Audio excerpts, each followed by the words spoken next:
Bonjour à vous tous, j'espère que vous allez bien. Alors, on va continuer notre série sur les data frames et ça va être la dernière vidéo euh,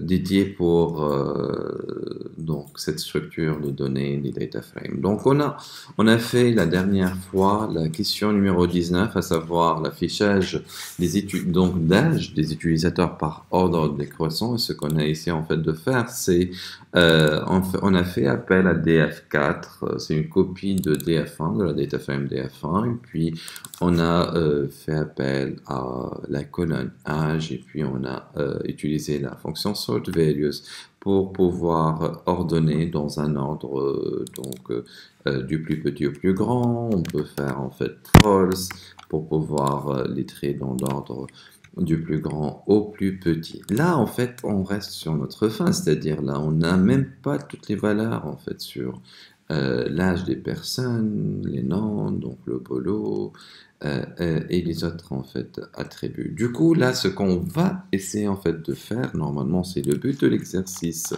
20, c'est d'afficher toutes les données possibles de la data frame users par ordre décroissant de leur âge. Donc là, donc on n'a pas presque les mêmes données. Du coup, ce qu'on va essayer en fait de faire, c'est de trouver une data frame que nous avons en fait utilisée. Là, le T, voilà, T, elle affiche en fait, donc je vais prendre le T, c'est une fusion des trois data frames. Donc juste, j'essaie de voir quel est son résultat, voilà. Donc là, ça peut nous intéresser avec des polos pour pouvoir en fait faire par la suite la réponse à la question numéro 21. En tous les cas, là, j'ai une data frame pour pouvoir ordonner en fait cette data frame selon l'ordre adéquat. Donc là, si je fais appel en fait à T âge, donc là, ça va être en fait l'ordre est bon, on respecte l'ordre du plus grand au plus petit, mais j'ai pas toutes les informations possibles. Donc l'idée en fait, on cherche à avoir toutes les informations possibles. Donc on va prendre l'âge et on va en fait l'intégrer à donc alors, je vais l'intégrer à l'intérieur en fait de notre sort values. Voilà. Et là, ce qu'on va obtenir, c'est toutes les données dans un ordre décroissant du plus grand au plus petit. D'accord? On passe après à l'exercice 21, il est très sympa. L'idée, en fait, c'est de jouer sur les bolos, c'est-à-dire, en fait, si, par exemple, nous avions un étudiant, l'étudiant, il a pu être recruté, il va devenir analyste, par exemple. Un analyste va être un directeur. Donc là, l'idée, en fait, c'est que j'aimerais bien faire une mise à jour par rapport à ma data frame en changeant les valeurs existantes, en utilisant en fait la fonction map, en faisant en fait un mapping entre les valeurs existantes, les valeurs anciennes des polos, aux nouvelles valeurs des nouvelles embauches. Donc des différentes personnes existantes dans notre data frame. Donc l'idée en fait c'est quoi au juste? Donc l'idée c'est que tout d'abord je dois disons faire le mapping, convertir en fait ce qu'on a par exemple. Donc t.bolo, donc là c'est cette information-là, t.bolo, en fait, on va la modifier selon des informations bien déterminées. Par exemple, comme je disais, par exemple, là, Amal elle était en fait analyste. Là, Amal, par exemple, va devenir, par exemple, directrice. Donc, ce que je vais en fait mettre, je vais mettre en fait analyste, deux points, par exemple, directrice.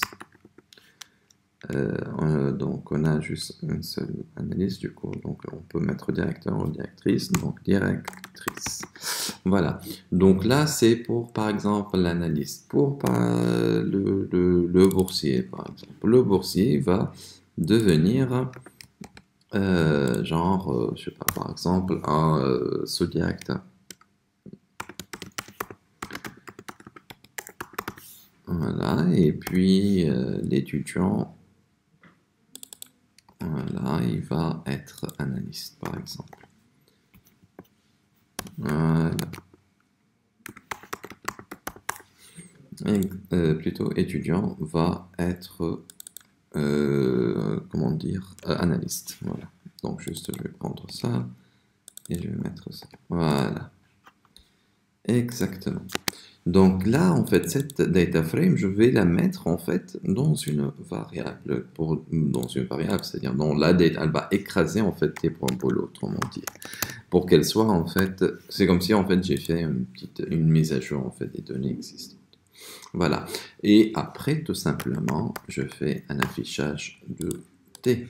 Et là, ce qu'on a en fait T là, ancienne, par exemple,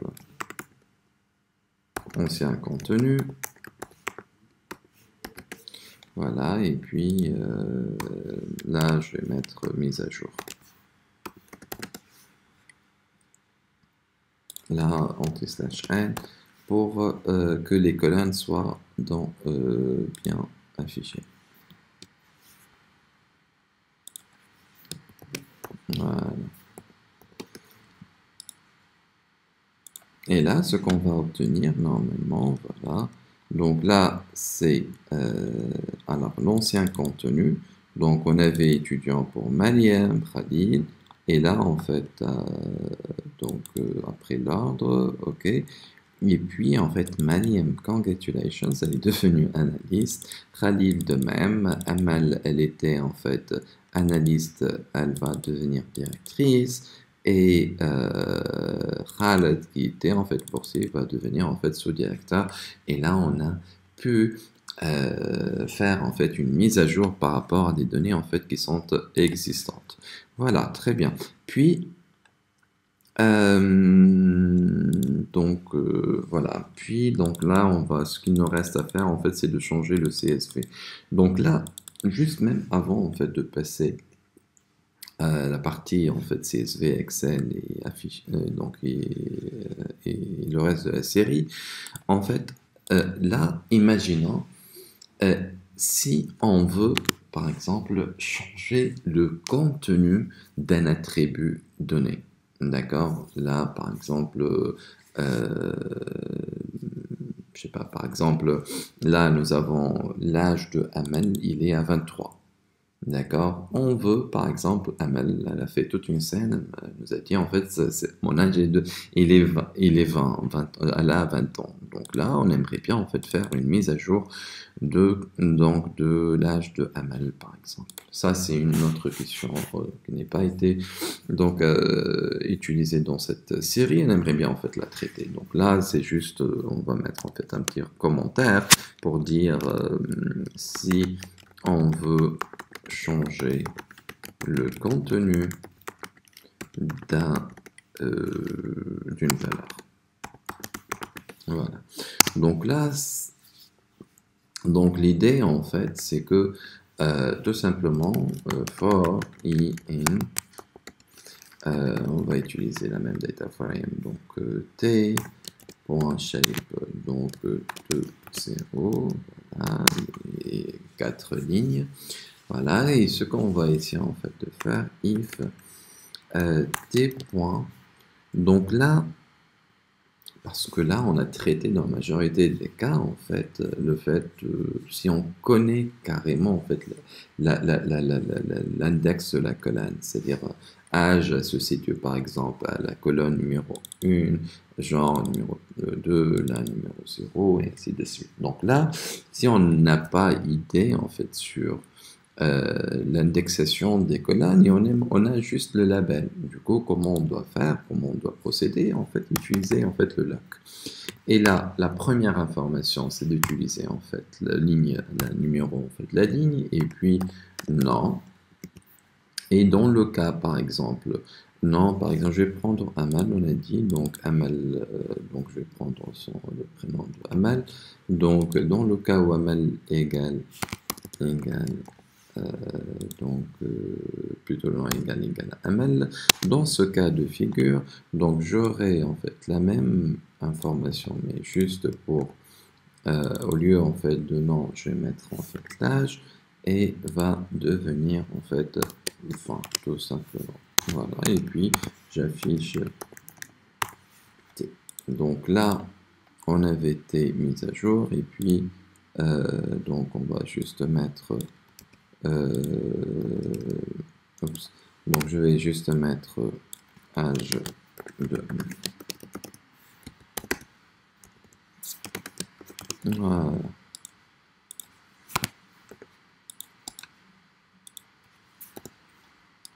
Et on affiche notre data frame. Et normalement, là, voilà, Amal, elle avait en fait 23 ans. Maintenant, en fait, elle a 20 ans. Parfait.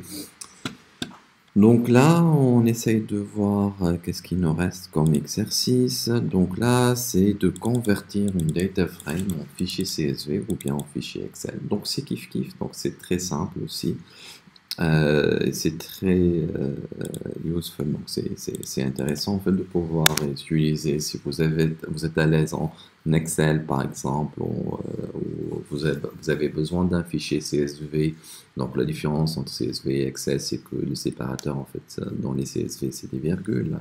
Après, donc là, c'est vous avez en fait des macros dans Excel et vous voulez en fait les utiliser avec un résultat qui a été donné par Python. Du coup, vous allez besoin en fait de convertir votre data frame en Excel. Du coup, là, je vais créer en fait euh, ce qu'on appelle en fait un fichier Excel, par exemple. Là, je vais mettre my Excel, par exemple. myexcel.xlsx. Voilà. Là, c'est notre fichier. Et puis, tout simplement, my data frame, il y a en fait, quand je fais tout, il y en a en fait une panoplie en fait de conversion. Là, ce qu'on va essayer en fait de faire, c'est de Excel. Et tout simplement, en fait, je fais appel au fichier. Normalement, il demande en fait d'installer un package spécifique pour Excel et par la suite, moi je l'ai déjà. Du coup, normalement, il va générer, voilà exactement, un fichier qui a été généré qui est là. Voilà, et puis en fait, je peux reveal in folder et puis en fait, je vais l'ouvrir avec Numbers dans Mac ou bien dans Excel directement. Vous pouvez cliquer deux fois et là, ce que vous obtenez, c'est votre data frame donc que nous avons en fait utilisé notre data frame T donc qui a le même en fait résultat que celle du data frame. Voilà, donc là c'est une des contributions que très convient en fait l'utiliser pour la conversion du data frame en Excel ou bien en CSV, donc c'est kiff kiff. Voilà. On a besoin en fait de faire un histogramme de l'âge de tous les utilisateurs comme suit. Donc là, il demande en fait l'âge par nom. L'âge est différent en fait personne. On aimerait bien en fait afficher un histogramme. Et du coup, en fait, là, il suffit juste de faire appel en fait au un package en fait spécifique qui va nous permettre en fait d'utiliser donc les graphes. Donc c'est le import matplotlib. Voilà, matplotlib.pilot. Donc là, je vais prendre en fait ce package-là qui va me permettre en fait de pouvoir donc faire les histogrammes en particulier. Donc tt.plot, par exemple, là, je vais utiliser en fait l'histogramme. Donc le type, le kind, c'est de type bar. Voilà, et puis en fait, je donne un axe X et un axe Y. Genre là, c'est pour les noms. Donc là, ça va être en fait les noms. Et puis les Y, ça va être en fait l'âge. Donc, par rapport à la question. Donc, l'âge. Voilà. Et tout simplement, en fait, je peux donner d'autres options. Carrément, je peux faire appeler en fait le show, mais je peux en fait, par exemple, genre plt.xlabel, je donne en fait un label, un l'accès X, donc ça va être l'axe des noms. Je peux par exemple donner l'accès Y, donc là ça va être en fait plt.ylabel. Ça va être en fait l'âge, voilà, et à la limite, bon, un title pour finir, en fait, title. Et je vais donner en fait le titre, genre c'est un graphe, donc âge par non, par exemple. Voilà. Et puis, à la fin, je fais mon show. Voilà, exactement. Et normalement, si tout va bien, on aura en fait notre histogramme. Donc, donc TT, non, plutôt T, c'est pas TT, voilà. Et on aura notre histogramme normalement. Voilà, notre histogramme qui donne en fait le résultat, donc euh, différentes personnes avec leur âge. Voilà. Merci pour votre attention.